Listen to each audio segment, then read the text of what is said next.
20 classic foods from the 1970s we want back. These were the bold flavors and creative snacks that defined the 70s. Think the gooey delight of a Chocodile, the magic of Jell-O 1, 2, 3, or a bowl of freaky cereal with its quirky monsters. These classics brought joy to lunchboxes and dinner tables before fading away. Let's revisit the flavors that made growing up in the 70s unforgettable. Chocodiles. Imagine a Twinkie. Now cover it in chocolate. That's a Chocodile, and yes, it was as good as it sounds. If you were a kid in the 70s, you probably remember the thrill of finding a Chocodile in your lunchbox or grabbing one at the local store. It was the ultimate snack upgrade, the classic cream-filled Twinkie, but this time dipped in a thick coat of rich chocolate. It took what was already an iconic treat and turned it into something even more indulgent. Chocodiles were the brainchild of Hostess, and they quickly earned a cult following. They were a little shorter and denser than regular Twinkies, but no one cared. The combination of fluffy cake, sweet cream, and chocolate coating made every bite worth savoring. The ads even played up the fun, featuring a cartoon crocodile mascot who proudly claimed it takes a while to eat a Chocodile. But here's the catch. Chocodiles weren't always easy to find. For years, they were primarily sold on the West Coast, which made them feel like a rare treasure for kids elsewhere in the country.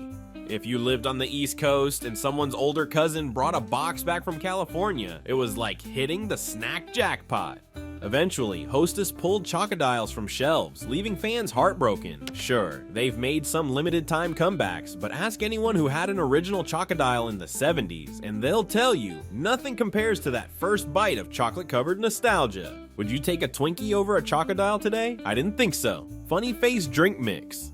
Move over Kool-Aid Man. Funny Face was the drink mix that made us laugh before we even took a sip.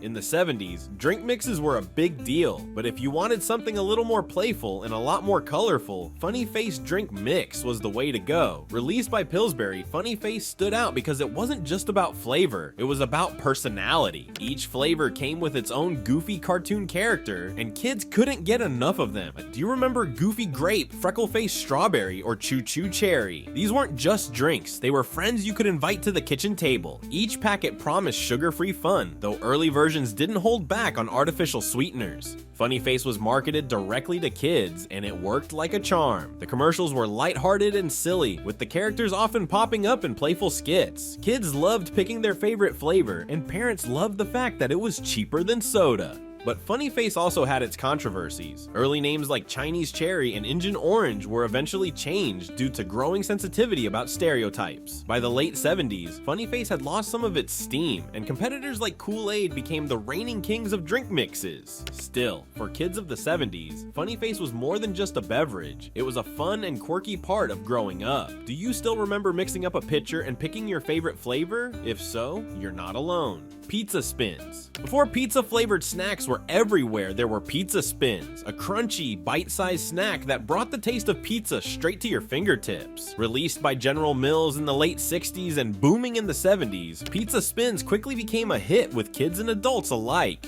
What made Pizza Spins special? They were shaped like little spinning wheels, which gave them a fun, playful look, but the real magic was the flavor, a perfect blend of tomato, cheese, and spices that genuinely tasted like a slice of pizza. You'd open a bag, take one handful, and suddenly half the bag was gone. They were that addictive. General Mills went all out with the marketing, running commercials that made Pizza Spins feel like the ultimate snack for cool kids. They weren't chips, they weren't crackers, they were something entirely their own, a bold snack with a bold flavor. Sadly, Pizza Spins disappeared by the mid-70s. Some say it was because they were overshadowed by other snacks like Doritos. Others believe it was simply ahead of its time. Whatever the reason, fans still talk about them today, often wondering why no one has brought them back. Could you imagine seeing a bag of Pizza Spins at your local grocery store today? It's hard not to smile at the thought. For snack lovers of the 70s, Pizza Spins were a bite-sized slice of heaven, the Marathon Bar.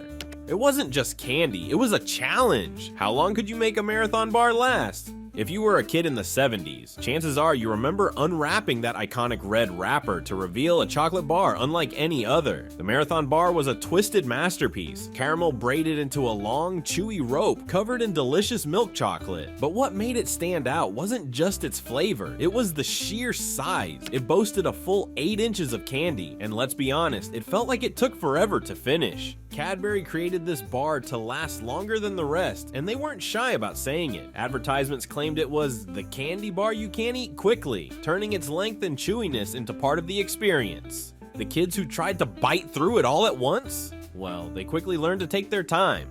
The bar even had a ruler printed on the back of the wrapper, so you could measure it. Proof it really was 8 inches long. Whether you were sharing with friends or trying to make it last through a double feature at the movies, the Marathon bar wasn't just candy, it was a mission. Sadly, this chewy classic was discontinued in 1981. Fans still reminisce about the challenge of chewing through it while savoring every caramel-filled bite. Wouldn't you give anything to unwrap one again today? Banana flip. If you're craving a taste of the 70s, nothing hits the mark like the banana flip. This wasn't your average snack cake. It was a giant golden sponge cake shaped like a half moon and stuffed with a creamy banana flavored filling that was sweet, smooth, and oh so satisfying. The bigger is better mindset of the 70s made the banana flip a lunchtime superstar. Packaged individually, these cakes were almost the size of your hand, making them feel like a special treat you couldn't wait to open. It wasn't just food, it was a moment of pure joy in every bite. Banana flavored desserts were a big deal in the 70s, and the banana flip perfectly captured that trend. Whether you grabbed one from a gas station snack rack or pulled one out of your school lunchbox, it always hit the spot. Hostess and other brands hopped on the banana flavored train, but the flip stood out for its perfect balance of cake and filling. Unfortunately, banana flips disappeared as snack cake trends changed. Some claim it's impossible to recreate that original flavor today. But here's a question: if you closed your eyes and took a bite of a banana flip right now, would it taste exactly like your childhood? Baron von Redberry. Who needs superheroes when you've got a cereal box pilot named Baron von Redberry? Cereal in the 1970s wasn't just breakfast, it was entertainment, and for a brief moment, Baron von Redberry was the star of the show. Released by General Mills, this fruit-flavored cereal was the perfect mix of sweet, crunchy, and fun. What made it stand out was its mascot, a cartoonish red pilot complete with a one-style flying helmet who brought the cereal to life with his bold personality. Baron von Redberry wasn't flying solo either. He had a rival, Sir Greatfellow, who offered a grape-flavored version of the cereal. The two cereal pilots would go head-to-head in TV commercials, battling for kids' breakfast loyalty.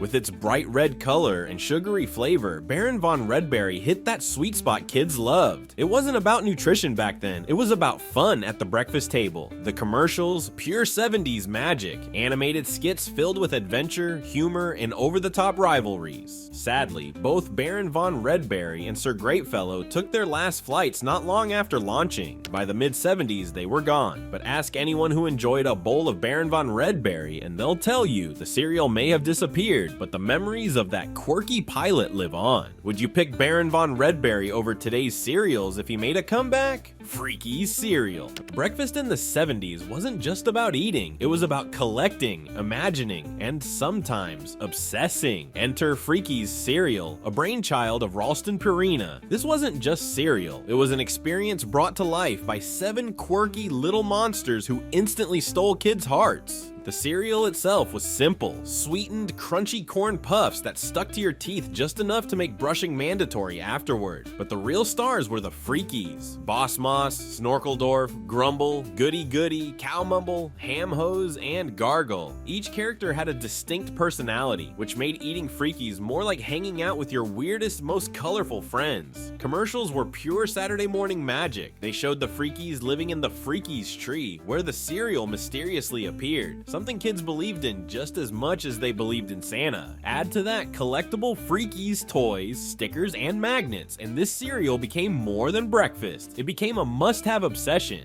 Freakies didn't last long past the mid-70s, but those who ate it remember every bite, every character, and every box. And here's a fun fact, they tried to bring it back in the 80s, but without that 70s charm, it just didn't stick. Do you still remember which Freaky was your favorite? For many kids, it wasn't about the cereal at all. It was about the feeling of being part of their crazy, colorful world. Jell-O 1, 2, 3. One box, 3 layers, pure magic. Jell-O 1, 2, 3 made dessert feel like a science experiment. In a decade where everything felt futuristic, Jell-O 1, 2, 3 gave us a dessert that looked like it belonged in a spaceship cafeteria. Released by the Jell-O brand, this instant dessert was nothing short of a miracle. You'd mix it up, pour it into a glass, and as it set, it magically separated into 3 layers. A creamy mousse on top, a lighter middle layer, and the classic Jell-O gelatin at the bottom. Well, it was part science, part magic, and 100% nostalgic. Kids were fascinated watching the layers form. Parents loved how easy it was. Just mix, pour, and voila, you had a dessert that looked far more impressive than the effort required. It felt special, almost fancy, and it became a go-to for dinner parties, potlucks, and holiday tables. What made Jell-O 1, 2, 3 truly iconic was its versatility. You could find it in all the classic Jell-O flavors, cherry, lime, orange, and even jazz it up with whipped cream or fruit on top. Some families made it a tradition, serving it in elegant glass cups that looked straight out of a 70s Better Homes and Gardens spread. Sadly, Jell-O 1, 2, 3 disappeared by the mid-90s, leaving behind a trail of bittersweet nostalgia. Could it be recreated today? Maybe, but it wouldn't have the same simple magic of watching those layers form while peeking into the fridge as a kid. Danish go-rounds. Pop-Tarts may have won the breakfast game, but Danish go-rounds walked so they could run. Before toaster pastries became a permanent breakfast staple, there were Danish go-rounds, the forgotten gem from the Kellogg's lineup. Launched in the early 70s, these pastries were like Pop-Tart's cooler older cousin. They came in a unique round shape with a flaky crust spiraling around a center of sweet, fruity filling. Think cinnamon rolls, but toaster ready and perfect for rushed mornings. What set Danish go-rounds apart was their combination of flavor and texture. You'd pop them in the toaster, and the result was a pure breakfast bliss. Crispy edges, gooey centers, and that unmistakable sugary glaze. Flavors like apple, cinnamon, and cherry made them an instant hit with kids and adults alike. Kellogg's marketed them as the ultimate convenience food, perfect for families on the go. But as trends shifted toward the now legendary Pop-Tarts, Danish go-rounds quietly disappeared from shelves. Later, Kellogg's tried reintroducing them as Danish rings, but they couldn't recapture the magic of the original. If you were lucky enough to taste a Danish go-round, you probably remember how it felt pulling one out of the toaster, hot, fragrant, and impossible to resist. It's the kind of breakfast treat that reminds us of simpler times when mornings weren't so rushed and every bite felt like a little reward. Would a comeback dethrone Pop-Tarts? Who knows, but for those who grew up on Danish go-rounds, nothing else will ever compare. Space food sticks. Who didn't want to eat like an astronaut? Space food sticks made us feel like we were part of NASA's coolest missions. The 70s were all about the space age. From Tang to Star Trek, everyone had their eyes on the stars, but nothing brought space travel closer to Earth than space food sticks. Created by Pillsbury in collaboration with NASA, these chewy little snack sticks were inspired by the real food astronauts ate during their missions. And for kids, that was about as cool as it got. Space food sticks were small, cylindrical bars that came in flavors like chocolate, peanut butter, and caramel. They weren't flashy, but they had this futuristic appeal, like you were eating something straight out of a rocket ship. The packaging even featured space-inspired designs, making it feel like you were getting a taste of the future. What made them so beloved was their versatility. They were marketed as the perfect on-the-go snack, portable, mess-free, and packed with enough energy to power you through a long school day or an afternoon of play. Parents appreciated that they seemed healthy enough, even if we now know they were mostly sugar, while kids just thought it was fun to eat astronaut food.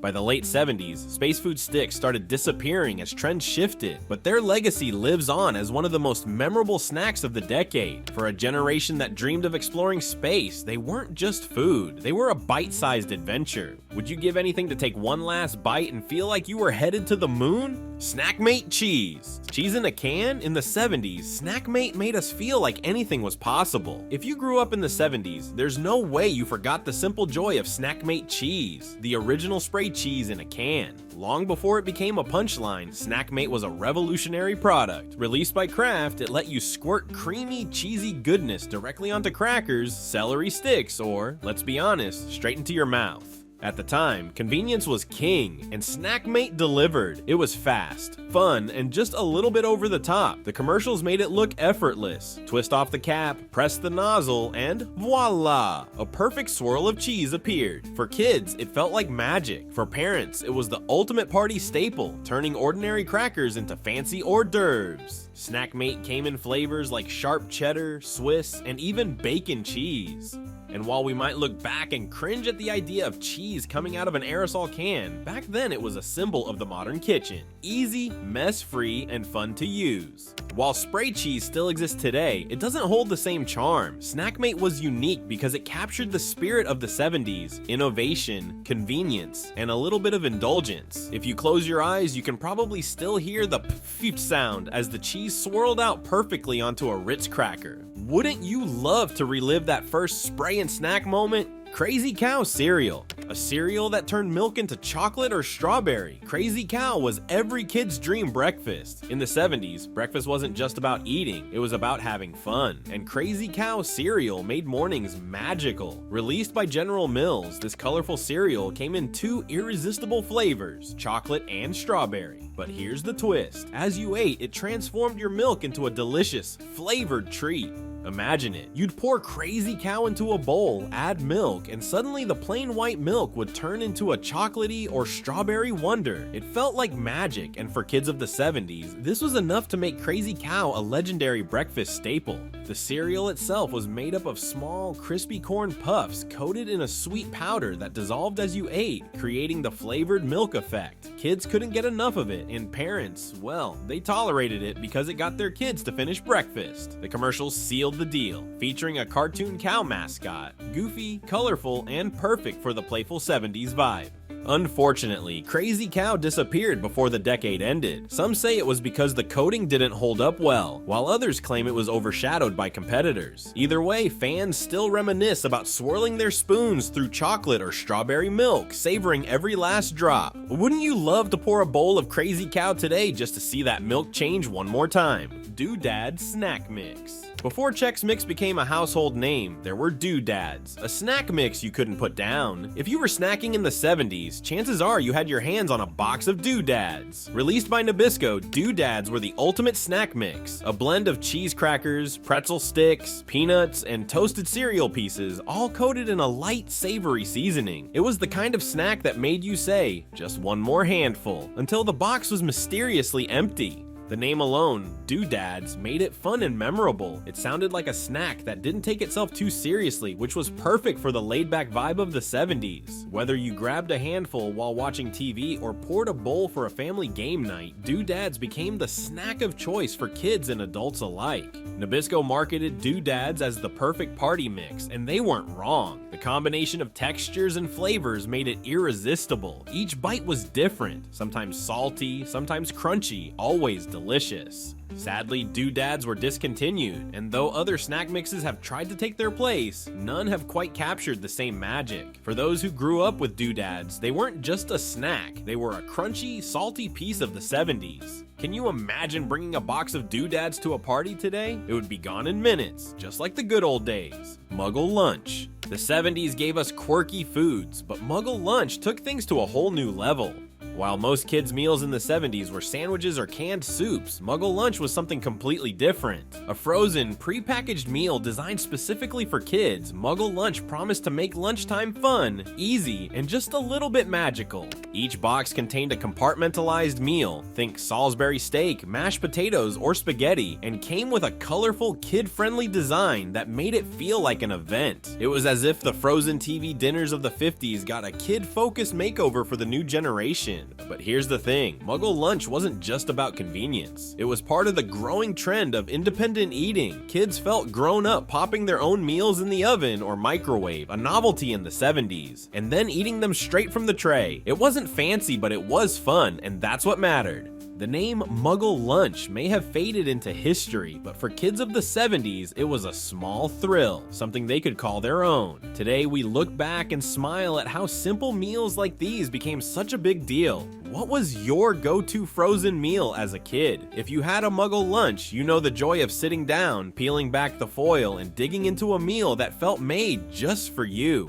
Tuna twist. Dinner and a snap? In the 70s, tuna twist turned a simple can of tuna into something special. If you grew up in the 70s, you know that tuna salad was practically a food group. But when moms needed a little help jazzing up that humble can of tuna, tuna twist was there to save the day. Released by General Mills, tuna twist was a dry seasoning mix that promised to transform plain tuna into a flavorful, family-pleasing dish. Each box of tuna twist came with a packet of herbs, spices, and other seasonings, which you'd mix right into your tuna with a bit of mayo. Flavors like cheesy, tangy Italian, and zesty onion gave tuna salad a much-needed upgrade, turning it from blah to wow in minutes. For busy moms, it was a lifesaver. For kids, it was a way to make tuna sandwiches just a little more exciting. General Mills marketed tuna twist as a dinner shortcut, a quick way to put a meal on the table without much effort. The commercials showed smiling families enjoying their twisted tuna dishes, while the jingle promised to put a twist in your tuna tonight. It was the kind of product that made 70s kitchens feel modern and efficient.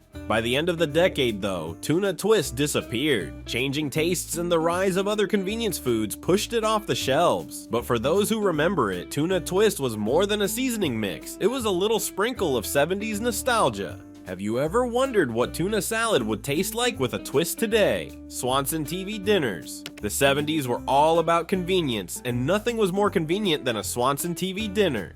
Picture this. It's Friday night in the 70s. You're in your pajamas, sitting in front of the family TV, and there's a Swanson TV dinner on a folding tray in front of you. Salisbury steak, mashed potatoes, peas, and a brownie, all perfectly separated in that iconic foil tray. If this was your childhood, you weren't alone. Swanson's TV dinners were revolutionary when they first hit shelves, but by the 70s, they were a household staple. These frozen meals were designed for the modern family, easy to prepare, no dishes to clean, and perfect for enjoying in front of the television. For kids, they felt like a special treat. For parents, they were a lifesaver after a long day. The options seemed endless. Salisbury steak, turkey with stuffing, fried chicken, and meatloaf were just a few of the classics. And let's not forget the desserts. That tiny square of chocolate cake or fruit cobbler in the corner was always the first thing we'd check for when peeling back the foil. The magic of Swanson TV dinners was that they weren't just food, they were part of the TV culture that defined the 70s. Families gathered around their sets to watch shows like The Brady Bunch or Happy Days, trays in hand, making it a full evening event.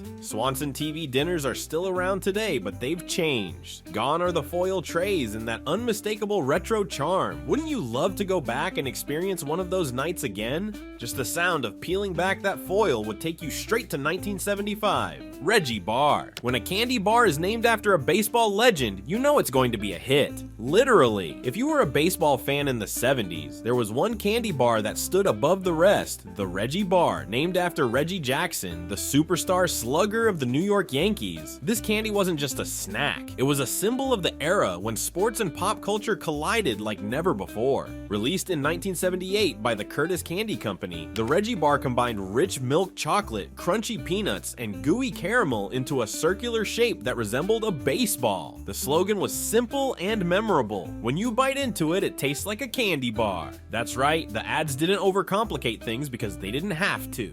What made the Reggie bar legendary, though, was the man behind it. Reggie Jackson was a hero to Yankees fans and a larger-than-life personality. After hitting 3 home runs in Game 6 of the 1977 World Series, he was dubbed Mr. October, and soon after, he got his very own candy bar. At Yankee Stadium, fans would throw Reggie bars onto the field in celebration, an unusual honor that only added to its iconic status. Sadly, the Reggie bar disappeared just a few years later, though it made a short-lived comeback in the 90s. But for kids of the 70s, unwrapping a Reggie bar felt like holding a piece of history. Do you remember the first time you bit into one? For baseball fans and candy lovers alike, the Reggie bar was a home run.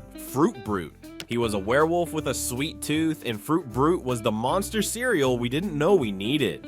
The 70s were the golden age of monster cereals. Kids across America couldn't get enough of Count Chocula and Frankenberry, but in 1974, General Mills introduced a new member of the monster lineup, Fruit Brute. With his rainbow-striped overalls and big goofy grin, Fruit Brute was a werewolf who brought fruity flavor to the breakfast table.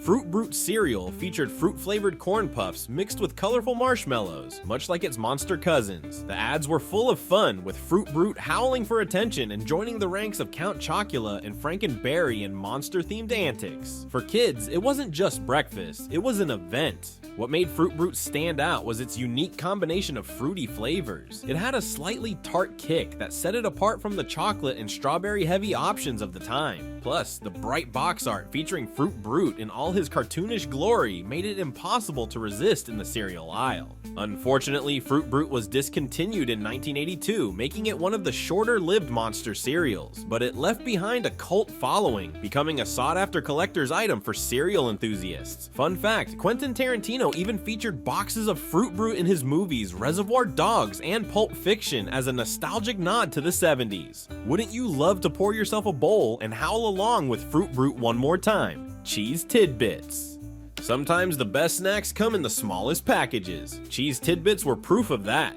If you were a kid in the 70s, cheese tidbits were probably your go-to snack for after school, movie nights, or road trips. These tiny golden squares of cheesy goodness were made by Nabisco, and they were downright addictive. Think of them as the predecessor to Cheez-Its, but with a flavor that many argue was even better. The appeal of cheese tidbits was in their size and taste. Each bite was a perfect little square with a crunchy texture and a bold, sharp cheddar flavor. You could pop them one at a time or grab a handful. Either way, they disappeared quickly, and the small box they came in made them feel like a special treat, something you could carry anywhere. Nabisco marketed cheese tidbits as a versatile snack. They were perfect for school lunches, parties, or just munching straight out of the box while watching Saturday morning cartoons. For parents, they were an easy solution to satisfy hungry kids, and for kids, they were simply irresistible. Sadly, cheese tidbits were discontinued, leaving fans heartbroken and searching for a replacement. While modern cheese crackers like Cheez-Its or Goldfish are popular today, they just don't have the same nostalgic charm or flavor that made cheese tidbits so special. Do you remember sneaking a few extra handfuls when no one was looking? Cheese tidbits were small, but they left a big impression on snack lovers of the 70s. Concentrate cereal. It wasn't flashy or sugary, but Concentrate cereal made you feel like you were starting the day right.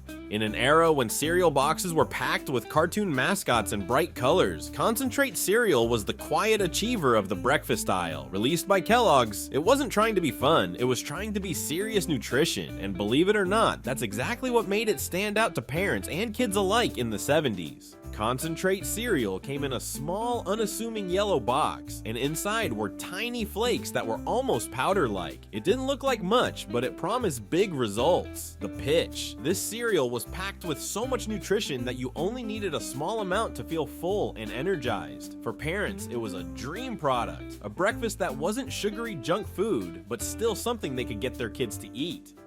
And kids? Well, once they added a spoonful of sugar or poured in a generous amount of milk, it actually tasted pretty good. Some even sprinkled it on top of other cereals for an added boost. Kellogg's marketed it as the ultimate fuel for the body and mind, and the simple yellow box with its clean design gave it an almost medicinal appeal, like a breakfast solution, not just a meal. Unfortunately, Concentrate cereal disappeared in the late 70s as trends shifted back towards sweeter, more playful cereals. But for those who grew up with it, Concentrate was more than just breakfast. It was a symbol of the era's focus on health and efficiency.